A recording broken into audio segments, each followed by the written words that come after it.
Anybody have any questions?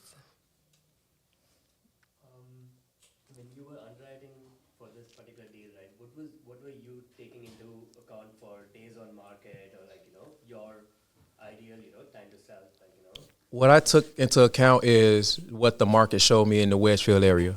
And on average, based on the 3 comps that I had, it tells me what people are looking for, what they're willing to buy the fastest, based on exterior facades or how the interior look, how the whole house is really made up. So as I mentioned before, one of the comps that I'm using, the house sold in about, I think it was 12 days or something like that. Excellent. And when I did my due diligence on the realtor, it's 2 realtors that I came familiar with. One of them, however, I'm working with. And the fastest she sold a house was in 24 hours after it was on the market.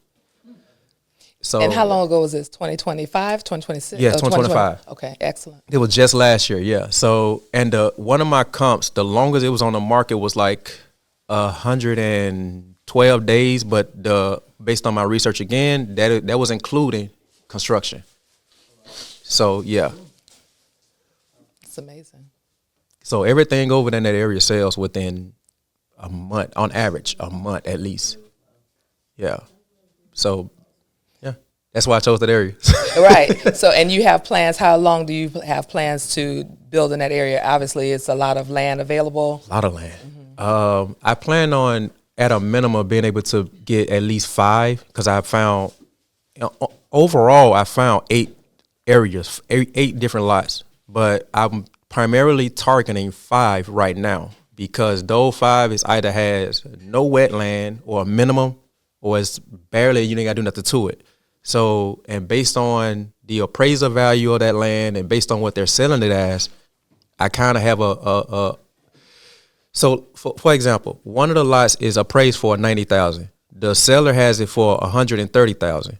Now, if you're factoring in the wetland and you factor in the well, septic tank, if I'm not mistaken, I think it was a power down that whole script. I was hoping it wasn't, so I can kind of use it as a leverage, but it is. Yeah, okay. But it gives me an opportunity to bring that price down. Now I can, attack that and come to, even with the price. If I take the price at 130, I still get well over 200,000 profit.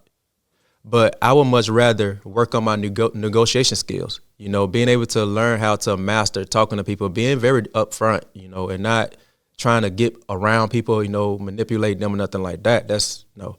I just want to make sure if I know I got to put in a septic tank, I got to put in a well, then I got to cut these trees down, I got to get it removed. I want to make sure that cost is covered. So, yeah.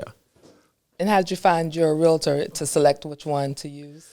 So what I did was, when I found the houses that sold in that Wedgefield area the fastest, or the ones that sold the recent, I just basically looked on the MLS, or basically online, to see who was the realtor. And then, like Jerome say, the ones who pop up the most, that's who you go to. So that's how I found the realtor. Excellent. She kept popping up. Her and another guy named, I can't really call his name, Sylvester or something like that. So, yeah. Excellent. And how far away are you from your build? I'm about maybe an hour or something like that. So, yeah. And how often are you planning on going to? Every day. Okay.